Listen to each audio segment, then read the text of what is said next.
When we talk about urban development in Southeast Nigeria, we usually mention governments, markets, and private investors. But there's one major player we rarely talk about: the churches. From schools to hospitals, from access roads to entire neighborhoods, churches have quietly shaped how Southeast cities look, grow, and function. Today, we are asking one important question: how much of Southeast urban development can be traced back to churches?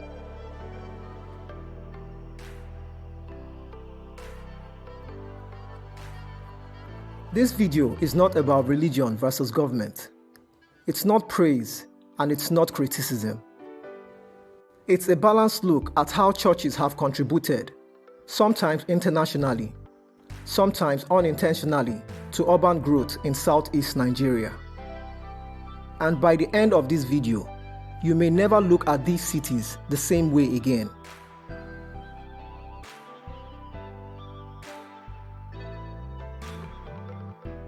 The strongest and most visible contribution of churches to urban development in the Southeast is education. Long before state governments expanded school systems, missionary churches were already building primary schools, secondary schools, teacher training colleges. These schools didn't just educate students, they anchored towns.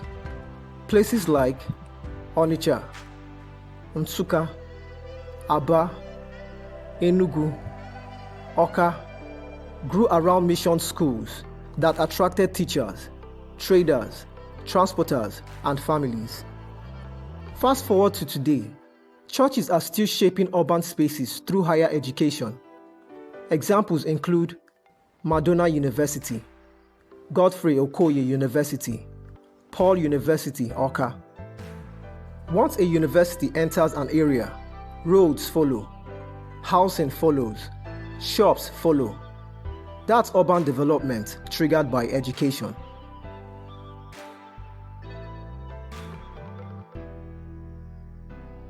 Another powerful but often overlooked contribution is healthcare infrastructure. Many of the earliest modern hospitals in Southeast Nigeria were built by churches, not governments. Mission hospitals like St. Charles Borromeo Hospital, Onitsha, Bishop Shanahan Hospital, Nsukka, Holy Rosary Hospital, Enugu, did more than save lives. They attracted medical professionals, encouraged permanent settlement, reduced rural to urban migration pressure. In many towns, the mission hospital became the first reason people stayed instead of relocating. That stability matters for urban growth.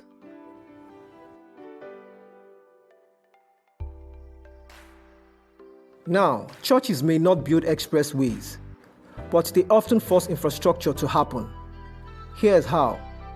Large church developments require access roads. Big services attract traffic. Pilgrimages and conventions expose weak infrastructure. When thousands of people begin moving to one location weekly, governments eventually respond, sometimes reluctantly. In cities like Awka, Aba, Onitsha, Enugu, church locations have directly influenced road expansion, drainage construction, street lighting, not because churches demanded it, but because cities had no choice.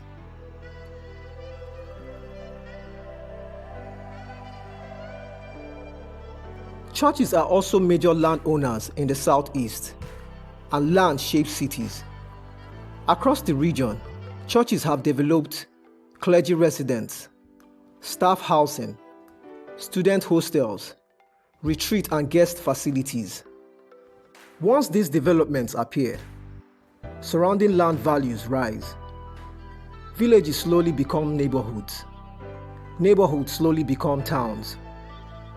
In some cases, church estates are even better planned than nearby public developments. Clear layouts, defined boundaries, and organized land use. That's urban expansion in real time.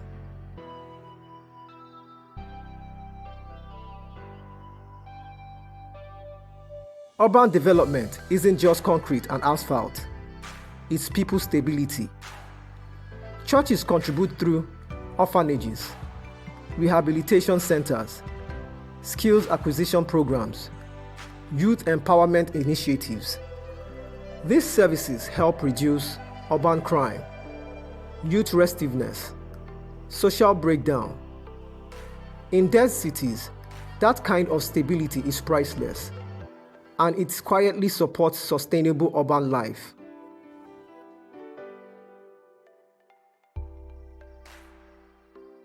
Large churches also function as economic hubs. Every major service day means transport income, food sales, hospitality services, informal commerce. Over time, entire microeconomies form around these locations.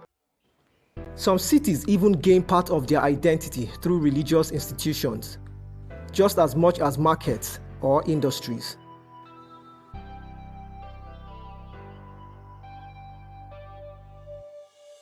Of course, this influence isn't without challenges. Church-driven urban growth can also create traffic congestion, noise pressure, land use conflicts, planning misalignment with city master plans. In some cases, growth happens faster than regulation.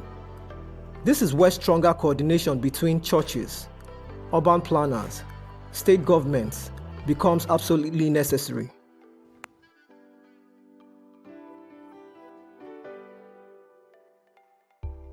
So the big question, are churches replacing government in urban development?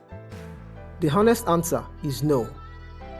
But in Southeast Nigeria, churches have filled critical gaps, acted faster than public systems, invested with long-term community presence.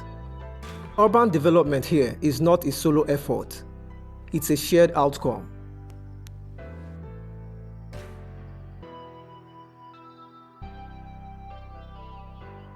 Whether through schools, hospitals, housing, or social services, churches have been silent city builders in Southeast Nigeria.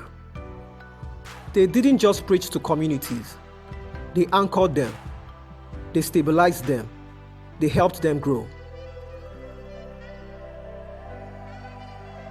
If you found this video insightful, like, subscribe, and share. And let us know in the comments, which church institution has shaped your city the most?